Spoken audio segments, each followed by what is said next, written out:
22वा वर्धापन दिन आहे आणि त्या 22व्या वर्धापन दिनाला या महाराष्ट्र राज्यातून महाराष्ट्राच्या कानाकोपऱ्यातून जमलेले सर्व अंधारात उजेड पाडणाऱ्या लोकांचं स्वागत. कारण जर तुम्ही अंधारात काम केलं नाही तर लोकांना उजेड मिळूच शकत नाही. तुम्ही जेव्हा काही कारण सांगत नाही की बाबा लाईट गेली हे गेली, कारण लाईट नसताना तुम्ही काम करता, लाईट आल्यावर तर कोणी काम करतं, बरोबर. तर लोकांना लाईट देणारे, लोकांच्या आयुष्यात प्रकाश पाडणारे अशा सर्व लोकांचं या ठिकाणी मी स्वागत करतो. मराठी माणसं एकत्र येत नाही, आली तरी एकत्र जेवत्यात, दारू पित्यात, गप्पा मारत्यात आणि निघून जात्यात. गुजराती, मारवाडी, सिंधी जे लोक एकत्र आली की पहिलं सू लेवावरून सू बेचवावं इथूनच सुरुवात होते त्यांची. म्हणजे काय घ्यायचं, काय विकायचं, पुढं कसं जायचं, प्रगती कसं करायची ह्याच्यावर त्यांच्या चर्चा होतात आणि मग बाकी जेवण खावण त्यांचं होत असतं. हा एक मूलभूत बदल आपण करायला सुरुवात करूया की कोणी व्यक्ती भेटला की 5 मिनिटं निवांतपैकी त्या माणसाबरोबर बसा, त्याची ओळख करून घ्या, आपली ओळख करून द्या. आणि लक्षात घ्या, जेव्हा तुम्ही लोकांमध्ये फिरता, लोकांमध्ये तुमची ओळख होते. सुरुवातीला तुम्हाला लोकांना आपली ओळख करून द्यावी लागेल, नंतर लोक तुम्हाला ओळखायला लागतील आणि जसे जसे लोक तुम्हाला ओळखायला लागतील तुमचा धंदा वाढत जातो. हे लक्षात घ्या. यालाच आपण साध्या भाषेत ब्रँडिंग म्हणतो, याला साध्या भाषेत आपण मार्केटिंग म्हणतो, याला साध्या भाषेत आपण जाहिरात म्हणतो. जेव्हा स्वतः नरड काढून लोकांना सांगायची वेळ असते त्याला जाहिरात म्हणतात. जेव्हा विकत आपण लोकांना जाहिरात करतो त्याला मार्केटिंग म्हणतात आणि जेव्हा लोक पैसे देऊन आपली जाहिरात बघतात त्याला ब्रँडिंग म्हणतात. हे 3 शब्द असे. शिवाजी महाराजांना खूप चांगलं जमत होतं आणि म्हणून त्यांनी जे काही केलं मार्केटिंग, ब्रँडिंग, ॲडव्हर्टायझिंग, त्याच्यावर मी अख्खं पुस्तक लिहिलं, Shivaji Maharaj MBA, marketing, branding, advertising. हे फरक आहे. भारताच्या राज्यघटनेमध्ये शिवाजी महाराजांचा फोटो आहे, तुम्हाला माहिती का, ओरिजिनल राज्यघटनेमध्ये. आणि चॅप्टर 15 त्याचं नाव इलेक्शन. केवढं मोठं ब्रँडिंग शिवाजी महाराजांचं बाबासाहेब आंबेडकरांनी सुद्धा केलं. आणि शिवाजी महाराज एक असं व्यक्तिमत्व आहे की आपण त्यांना खूप छोटं पद आणलेले बरं का. खरं तर ते खूप मोठं व्यक्तिमत्व आहे. त्या काळामध्ये दाढी आणि मिशी ठेवण्याचा दुसऱ्या कोणाचा कॉपीराईट नव्हता, फक्त छत्रपतींचाच होता. म्हणून तुम्ही बघू शकता की त्या काळामध्ये, स्वराज्याच्या काळामध्ये किंवा ते मराठा एम्पायरच्या काळामध्ये दाढी आणि मिशी ही फक्त छत्रपतीकडे आहे आणि पिल्लेदार मिशा ह्या फक्त सरदार सैनिकांकडे येतात. आलं लक्षात? दाढी आणि मिशी फक्त छत्रपतीला आहे, लक्षात घ्या. हे ब्रँडिंग आहे तेवढं मोठं. म्हणजे त्या काळामध्ये आधार कार्ड नव्हतं, त्या काळात पॅन कार्ड नव्हतं, कुठली फोटो आयडेंटिटी नव्हती. शिवाजी महाराज एखाद्या किल्ल्यावर गेल्यानंतर किल्ल्यावरला कसं कळणार की हाच आपला मालक आहे? ते फक्त दाढी आणि मिशी बघितली की लगेच आपले महाराज आले, आपले राजे आले.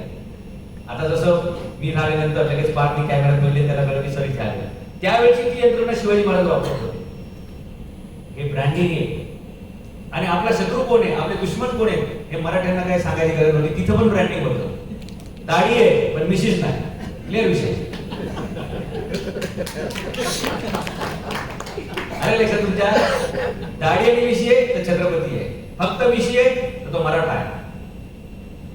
आणि त्यावेळेच्या मराठ्याची व्याख्या बरं का, त्यावेळेचे धनगर, माळी, वंजारी, तेली, ब्राह्मण, दलित हे सगळे अगदी आदिवासी, भिल्ल या सगळ्यांना एकच शब्द होता, तो राष्ट्रवाचक शब्द होता, मराठा म्हणून.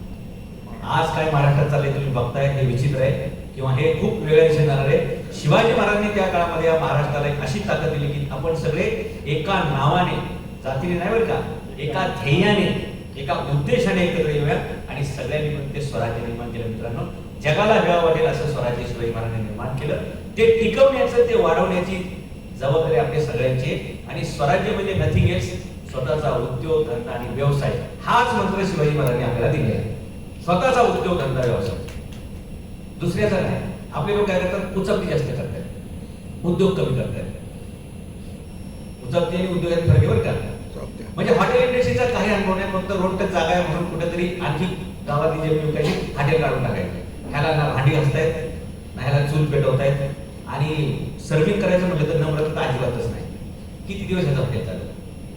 आमच्या लोकांचे 3 धंदे बरं का गाडगे साहेब. एक कन्स्ट्रक्शन नाही, इथून सुरुवात आहे. म्हणजे असे अडाणी लोक सुद्धा कारण विचारलं काय बिझनेस सुद्धा कन्स्ट्रक्शन आहे. अरे वारे कन्स्ट्रक्शन. हा दुसरा धंदा आमचा हॉटेलचा आणि तिसरा धंदा आमचा JCB पोटलेचा. आता सध्या मार्केट त्याला जास्त आहे, सगळीकडे मोर्चे चालू आहेत, फुकट कव्हर पुरवत आहेत. ज्या धंद्यांमध्ये कॉम्पिटिशन खूप, जास्त, त्याच्यात स्पर्धा जास्त आहे, स्किल जास्त लागते, पण नफा कमी आहे. त्या धंद्यात आमचे लोक पैसे. आता तरवडेचं वडील पोरजीत आहे म्हणून अशा ठिकाणी ते हॉटेल काढू शकतात. पण आता नव्याने फार तिथे जमीन घेणं आणि बांधणं आणि ब्रँडिंग करून ते चालवणं खूप अवघड काम. कारण कॉम्पिटिशन खूप आहे. आजूबाजूला लोक लगेच ते ऑफर लावतात. ते स्विगी झोमॅटो तर त्यात आहेच. तुम कितना दे रहे हो, तुम कितना दे रहे हो. आपल्या मराठी माणसांसाठीच कदाचित आज हातचा हा योग आलेला आहे की मराठी माणसांनी या मुंबईत नाही, पुण्यात नाही, अख्ख्या महाराष्ट्रात त्याचं अस्तित्व आता धोक्यात आहे बरं का. कारण सगळे इतर राज्यातले लोक गाडी पकडली, विमान पकडलं, ट्रेन पकडली की त्यांना एकच ठिकाणी चलो महाराष्ट्र. आणि आपल्या लोकांनी पायघड्या ठेवलेल्या त्यांच्यासाठी. बाहेर परप्रांतीयांना या, आम्ही तुमचं स्वागत करतो आणि भूमिपुत्रांनो बाहेर व्हा. मराठी माणसाला उद्योग धंद्याचं सतत जर प्रशिक्षण दिलं, त्याला सतत जर आपण चार्जिंग दिलं, तर मराठी माणूस अरे जो लाज मारे तिथं पाणी काढतो असं आपल्याला म्हणणं होतं, बरोबर ना. तो उतरेल त्या धंद्यामध्ये तो यशस्वी होऊ शकतो. ही मराठी माणसाला धमक आहे. फक्त आपण त्याला दिशा दिली ना तर जगात सगळं काही शक्य आहे. आणि म्हणून मी माझ्या अनेक व्याख्यानांमध्ये सांगतो मराठी लोकांना की तुम्ही मुलांना रेशन कार्ड, आधार कार्ड ह्याच्यापेक्षा पहिले पासपोर्टच्या मागे लागेल. जेवढी ती पोरं फिरतील तेवढंच ते देश बघतील आणि तेवढंच ते जग जिंकतील. आमच्या एका मित्रांनी जांभिया देशाच्या सरकारला पत्र लिहिले की मला तुमच्या देशामध्ये असा असा उद्योग आहे, त्या संदर्भात जमीन वगैरे लागणार आहे, तुम्ही मला काय मदत करू शकता. आपण अपेक्षा काय करतो, 2 एकर 4 एकर 5 एकर अशी फॅक्टरी वगैरे उभं करतो. जेव्हा त्या ईमेलचं उत्तर आलं जांभियाच्या गव्हर्नरकडून किंवा गव्हर्नमेंटकडून, धक्का बसला त्यांना. त्यांनी लिहिले होते की तुमची आयडिया, तुमची संकल्पना एवढी छान आम्हाला आवडली, आमचं सरकार पूर्णपणे तुमच्या पाठीशी असेल आणि तुमच्या या प्रोजेक्टसाठी जास्त नाही, एक 90,000 एकर जमीन आम्ही तुम्हाला द्यायला तयार आहोत. किती? मला सांगा, एका देशात एका व्यक्तीला एका चांगल्या कन्सेप्टसाठी एक देश 90,000 एकर जमीन, लाईट पाणी सगळं द्यायला तयार आहे. आणि माणसं पण करू, फक्त आमच्या लोकांना रोजगार द्या, आम्ही तुम्हाला एवढी जमीन देऊ. आणि असे 194 देश जगाच्या कानाकोपऱ्यात मोकळे आपल्यासाठी, तिथं जाऊन आपण उद्योग धंदे व्यवसाय केले पाहिजेत आणि आपल्या मुलांना तिकडे पाठवलं पाहिजे. जो गावात फिरेल तो गावातच धंदा करेल, जो तालुक्यात फिरेल तो तालुक्याचा धंदा करेल, जो देशात फिरेल तो देशात धंदा करेल आणि जो जगात फिरेल तो जगात धंदा करेल. आणि म्हणून माझी आपल्या सगळ्यांना विनंती आहे की आपण आपल्या कुटुंबातील आणि आपल्या सर्व मित्रांना, नातेवाईकांना भेटले की सांगायचं पासपोर्ट आहे का, नसेल तर तू दाखला काढ. एक तर पासपोर्ट काढ, नाही तर तू दाखला काढ. आलं लक्षात? माझ्या मते दाखल्यापेक्षा 100 पट ताकद कशात असेल ना तर ती पासपोर्ट मध्ये. आणि या पासपोर्टचे जनक छत्रपती शिवाजी महाराज. तुम्हाला ऐकून आश्चर्य वाटेल, शिवाजी महाराज ज्यावेळी दसऱ्याचं सीमोल्लंघन करायचे ना, आपण काय देतो, आपण आपटे रोडवरती म्हणून सांगतो, ते आपट्याचं पान देतो. आजही आपला पासपोर्ट आपट्याच्या पानाच्या एवढाच असतो बघा, काढून साईज. पण ते फुल मॅच्युअर्ड पापटा पाहिजे बरं का. तुम्ही येऊन सांगता आपल्या गरीबासारखा आणि फांद्याची कुठून थोडी उपसून ती पण झाडं तर काय आपण लावलेलं नाही आणि असे एक पान द्यायचं. ते शिवाजी महाराज सुरू केलं. हा, शिवाजी महाराजांनी आपल्याला शब्द दिला दसऱ्याच्या वेळी, सीमोल्लंघन करा, सीमा उल्लंघन करा. सीमा त्यावेळी हवाई नव्हत्या, त्या काय फक्त समुद्राच्याच होत्या. आणि म्हणून जो बंदर मधून पास होतो किंवा जो पास म्हणजे बाहेर जाण्याचा परवाना आणि पोर्ट म्हणजे बंदर सोडण्याचा परवाना, you are permitted to leave the port, त्यावेळी जे डॉक्युमेंट तयार झालं त्याला म्हणतात पासपोर्ट. आजही पासपोर्टवरती पासपोर्ट लिहिलेलं असतं, एअरपोर्ट लिहिलेलं नाही, लक्षात घ्या. जरी आपण विमानातून जातो तो पासपोर्ट आता जहाजात वापरत नाही आपण, पण पूर्वीच्या काळी हा या देशाचा नागरिक आहे, या देशात उद्योगासाठी आलता आणि त्याला त्या दूतावासाने पूर्ण संरक्षण पुरवून, आणि काय गडबड झाली तर या देशाचा आहे म्हणून त्याला या देशात परत पाठव. ही सगळी व्यवस्था ब्रिटिशांच्या, युरोपियन लोकांच्या तोडीची यंत्रणा शिवाजी महाराजांनी त्या काळात राबवली आणि आपल्याला शब्द दिला, सीमोल्लंघन करा. तुम्ही देशाच्या बाहेर जा, तुम्ही राज्याच्या बाहेर जा, लांब पर्यंत जा. जेवढ्या लांब जाताल तेवढं तुमचं करिअर मोठं मोठं होईल. काय आम्ही आमच्या मुलांना हा संदेश देतोय, घराजवळ शाळा पाहिजे, घराजवळ दवाखाना पाहिजे. हे काय प्रकार आहे आमचा? थोडं लांब असेल तर काय मरते का माणूस? काही देशांमध्ये सायकलवरच मुलांना जायला कंपल्सरी आहे की तुम्ही सायकल घेऊन जायचं किंवा चालत जायचं. आणि एक सर्वे आला नंतर बरं का की जी मुलं सायकलवर जातात, चालत जातात, ती मुलं जास्त यशस्वी आहेत, जी बसने जातात ती कमी यशस्वी आहेत. आणि ज्यांना सोडायला त्यांचे बापच जात आहेत रोज किंवा आया जात आहेत ते तर डाबऱ्यातच गेले. हे असं का झालं असेल सांगा बरं मला. डिपेंडन्सी वाढत गेली, स्वतःची निर्णय क्षमता संपत गेली. काय नाही, घरात उठायचंय बरं, ते दप्तर पण आईच देते, ती बॅग पण आईच भरती किंवा बापच हातात घेऊन चालतोय. म्हणजे ते फिजिकली पण फिट राहत नाही, मेंटली फिट राहत नाही, आणि एज्युकेशन काय घ्यायचं काय कमीच आहे. म्हणजे भारतात अशी विषय निर्माण झाली बरं का, की तुम्ही शाळेतून पुस्तके घ्यायची, तुम्ही वह्या घ्यायच्या, तुम्ही दप्तर घ्यायची, कपडे घ्यायचे, बूट घ्यायचे, सिलेबस घ्यायचा, अभ्यास कुठं तर क्लासमध्ये. मग शाळेत काय करायचं. आणि असं आपल्या शिक्षण व्यवस्थेमध्ये एवढा शिथिलपणा यायला लागलेला आहे ना, की मुलांना स्वयंनिर्णय घेण्याची क्षमता आपली संपत चालली. अगदी माझ्याकडे ड्रायव्हर होता पूर्वी, त्याच्या बायकोचा त्याला फोन आला, आज कोणती भाजी आणू बाजारात. मी त्याला म्हटलं तू फोन ठेव ना, उद्यापासून यूज नको.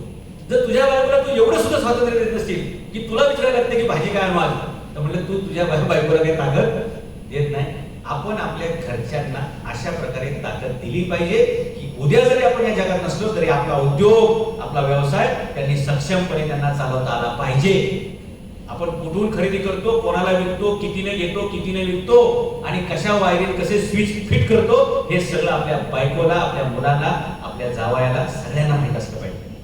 आपण काय करतो माहितीये का, बाकीच्या सगळ्या चर्चा करतो नातेवाईकांबरोबर, पण आपल्या धंद्याबद्दल कधीच बोलत नाही. त्या चोरीचा धंदा आहे का आपला, त्या स्मगलिंगचा धंदा आहे, त्या 2 नंबरचा आहे काय, मला सांगा ना. आपल्या धंद्याचा आपल्याला का अभिमान नसावा सांगा. आपल्याच एखाद्या मित्राबरोबर आपण जर आपल्या धंद्याबद्दल बोललो, त्याला हे तर कळू द्या की तुमचा धंदा इलेक्ट्रिकलचा आहे, म्हणजे 4 कॉन्ट्रॅक्ट तरी मिळतील. मग आपण काय करतो, आपले मित्रांना भेटले की दुसऱ्या सगळ्या गोष्टीवर चर्चा करतो, पण आपला जो मूळ धंदा आहे त्याच्यावर मात्र चर्चा करत नाही. खरं तर मूळ चर्चा ह्याच्यावर झाली पाहिजे की आम्ही लाईट कशी बसवतो, आम्ही स्विच कसं बसवतो, घरामध्ये लाईटचा फ्यूज कसा उठतो, शॉर्ट सर्किट कसं होतं, त्याच्यापासून कसं वाचायचं, या सगळ्या छोट्या छोट्या गोष्टीबद्दल बोलता बोलता सुद्धा आहे ना, आपण खूप मोठं प्रबोधन करू शकतो. दिवाळीमध्ये कोणत्या गुजराती मारवाडी सिंध्याचं दुकान बंद असतं सांगा बरं. आपला मात्र मालक दिवाळीच्या दिवशी टेन्शन मध्ये असतो की 2 पोरं अचानक गायब झाली. सकाळी शटर उघडलं, हे पोरं कुठे, हे कुठे तू, साहेब मी गावाला आलोय, दिवाळी नाही का आपली. अरे मग तुला वर्षभर इथं पगार दिलाय साहेबाचा, आता म्हणजे युद्धाचा दिवस आणि तू गायब. साहेब सण आहे ना, वर्षाचा सण आहे. आणि म्हणून मराठी माणसं मागे गेली. शिवाजी महाराजांचे मावळे कधी सणाला घरी देऊ, दसऱ्याला सिमोलन करून जे बाहेर पडायचे ना, ते डायरेक्ट पावसाळ्यात ते परत आपल्या स्वराज्यामध्ये यायचे. 8-8 महिने आमचे लोक बाहेर असायचे. काय घरून फोन यायची व्यवस्था होती का, व्हॉट्सअप कॉल येत होते, तुम्ही जेवले का, घोड्यावर बसलेला आहात, काय तुमची व्यवस्था, काय होतं का तसं. आज आम्ही असुरक्षित काय माहितीये का, संध्याकाळी 7 वाजले की तुम्हाला घरून फोन आले असतील, जेवले का, काय मेनू आणला, काय तुम्हाला उपाशी ठेवणार आहे का सोयीचे सांगा आहे की नाही. आपल्या घरून फोन येतात की नाही, साहेब तुम्ही जेवले का. माझ्या घरून साहेब असा कधीच फोन येऊ शकत नाही. म्हणजे बायको विचारत नाही असं तुम्ही समजू नका.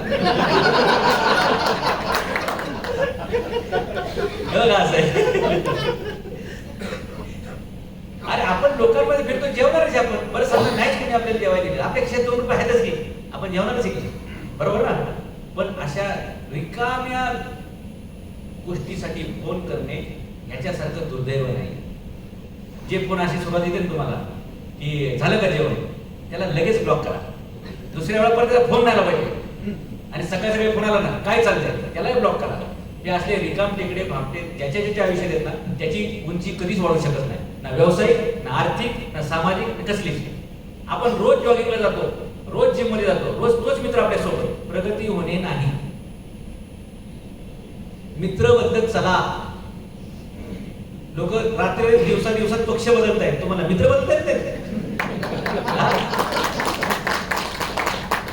मागाशी मला भेटला त्या वरवडमध्ये हॉटेलला थांबलो. आणि म्हणलं काय कुठले, म्हणजे मी नाशिकचा आहे, माझं नाव असं असं करे, मार्केट कमी जात नाही वगैरे. मग म्हणलं तुम्ही कोणाबरोबर, मोठ्या बरोबर का छोट्या बरोबर. तर तो म्हणला लोकसभेला मोठ्या बरोबर, विधानसभेला छोट्या बरोबर. म्हणलं हा काय प्रकार आहे. नाही म्हणले आम्ही पण राजकारणात आहोत ना. अरे का जर हे लोक एवढे फ्लेक्सिबल आहेत, लक्षात घ्या. आपण का नाही फ्लेक्सिबल. मला सांगा, तुम्ही जिम मध्ये जाताय, 300 मेंबर आहेत त्या जिमचे, रोज 2 लोकांची ओळख करून घ्यायला काय प्रॉब्लेम आहे तुम्हाला. धंदा चालता बोलताच आहे, पण आपण जिथं धंदा आहे तिथं बोलत नाही. बाकीचे मग अपॉइंटमेंट घेऊन भेटायचे. काय करायचं तुम्हाला अपॉइंटमेंट घेऊन. चालता बोलता लोक भेटतात, तीच अपॉइंटमेंट नाही का तुमची. जिथे माणूस भेटला तिथेच तुम्ही त्यावर चहा घ्या, गप्पा मारा आणि बोलता होता सगळा विषय करा ना. आपण जीपमध्ये त्याच मित्राला घेऊन जातो, त्याचे रोजचे तेच विचार आणि आपलं तेच तेवढंच. म्हणजे हे पंक्चर गाडी आहे, पुढचा पण टायर पंक्चर, मागचा पण टायर पंक्चर. मला असं म्हणायचं नाही की आपले जुने मित्र तोडा, पण जुने मेंटेन करून नवीन तर जोडा. म्हणजे 2 मित्र तुम्ही रोज जिमला जाताय ना, पण तिसरा दररोज नवीन तुमच्यावर दिसू देत ना. रोज एकाची ओळख करून घ्या. आणि काय लागतं बोलायला, तुमच्या बाजूला कोणतरी हे करतोय, हा नमस्कार, काय काय नाव तुमचं, भेटलं की तुम्ही विचारा ना. आपण काय वाट बघतो माहिती, आपण पाटील देशमुखचा मास लय ना. मी कोणाशी पहिला कशाला बोलेल, त्याने विचारलं पाहिजे, काय पाटील तुम्ही कशा आहात, बरोबर. आणि एखाद्याला तुम्ही म्हणा ना पाटील, बघा तो नसला तर तो म्हणतो हा काय. मग आपण म्हणायचं कुठले पाटील तुम्ही, काय नमस्कार. मग जाता चहाच्या गप्पा करा, व्यवसायाच्या गप्पा करा. मैत्रीतून धंदा वाढतो, लक्षात घ्या. धंद्यातून मैत्री वाढेल की नाही मला सांगता येत नाही, पण मैत्रीतून धंदा वाढतो. यालाच म्हणतात आपण ओळखीचं, ओळख नावाचं भांडवल वापरणे. आपल्याला कोणतरी ओळखावं यासाठी आपण लय प्रयत्न करतो. अरे पण जाता येता जेवढी माणसं भेटतात त्याच्यावर तुम्ही जर नीट वागले ना, तर तुम्हाला धंद्यासाठी लोकांना सांगायची गरज नाही, धंदा चालत येत असतो. आणि माउथ पब्लिसिटी जो धंदा होतो ना, तो जगातल्या करोडो रुपयात शक्य नाही. म्हणून एक पहिलंच काम केलं ना, आपल्या मुलांनाही शिकवायचं बरं का, की आपला पहिला कस्टमर हाच आपला लास्ट कस्टमर. आपला पहिला कस्टमर हाच लास्ट कस्टमर. म्हणजे काय लक्षात आलं तुमच्या, जो आयुष्यात पहिला कस्टमर आहे ज्याने आपल्यावर विश्वास ठेवला ना, त्याला मरेपर्यंत विसरायचं नाही. की जेव्हा आपल्या बाजारात काहीच नव्हतं, आपलं नाव नव्हतं, कीर्ती नव्हती, ब्रँड नव्हतं, तरी त्या माणसाने आपल्यावर विश्वास ठेवून पहिलं काम आपल्याला ज्याने दिलं ना, तोच आपला बाप, तोच आपला परमेश्वर. हे समजून तर आज मला सांगा, कोण कोणावर विश्वास ठेवायचा आहे? नवऱ्याचा बायकोवर विश्वास आहे का? बायकोचा नवरा आहे का? बापाचा पोरावर आहे का? पोराचा बापावर आहे का? एवढ्या जगामध्ये अविश्वसनीयचं वातावरण तयार होत असताना ज्या माणसाने आपलं काही नव्हतं, आपण गावाला अंगावर कपडेशी असतो, आपल्याकडे डिग्री होती, ती पण कालच आपल्याला भेटली होती, काही अनुभव नव्हता, तरी सुद्धा एखाद्याने आपल्याला भले 5 लाखाचं कॉन्ट्रॅक्ट दिलं, 5,000चं दिलं असेल सुरुवातीला त्या काळात 20-30 वर्षापूर्वी. आजही त्या माणसाची आठवण ठेवा. जो माणूस पहिल्या कस्टमरला विसरत नाही ना, जग त्या उद्योजकाला विसरत नाही, हे लिहून घ्या. आणि हेच शिवाजी महाराजांचे चरित्र आहे. त्यांनी त्यांच्या लहानपणापासूनच्या कुठल्याच मित्राला विसरले नाही. आणि म्हणून लोक त्यांच्यासाठी आपल्या घरातली लग्न बिग्न ही कामं बाजूला ठेवून मारायला तयार होतात. आपल्याकडे कामावर येणार तरी माणसं शिवू द्या, दिवाळीला काय कसं लग्न, अरे कुठे गेला तू रमेश साहेब, माझ्या मामाच्या मावशीचं तो भाचा आहे, त्याचं लग्न आहे ना. अरे पण सांगून जायला पाहिजे, म्हणजे आपल्याला पर्याय यंत्रणा तरी करतात. आपली मराठी मुलं काय करतात, ऐनवेळी झाडी मारतात. जो शब्द पाळू शकणार नाही, जो वेळ पाळू शकणार नाही, तो काळावरती मात कधीच करू शकणार नाही. लोकांच्या पुढं असलं पाहिजे, टायमिंगला आपण वागलं पाहिजे. आणि ह्या सगळ्या गोष्टी जेव्हा आपल्याला शक्य होतील ना, तर धंदा आपल्याला मिळत राहतो. तुम्ही बघा, एखाद्या दुसऱ्या समाजाच्या माणसाचं एखादं काम घ्या, थोडंसं म्हणजे त्याला आपण काम दिलंय आणि थोडंसं काम बिघडलं वगैरे, तर तो असं म्हणत नाही साहेब ह्याच्यात एवढंच येतं आणि बदलून देणार नाही. तो येतो, बदलून पण देतो, साहेब अजून काय प्रॉब्लेम असेल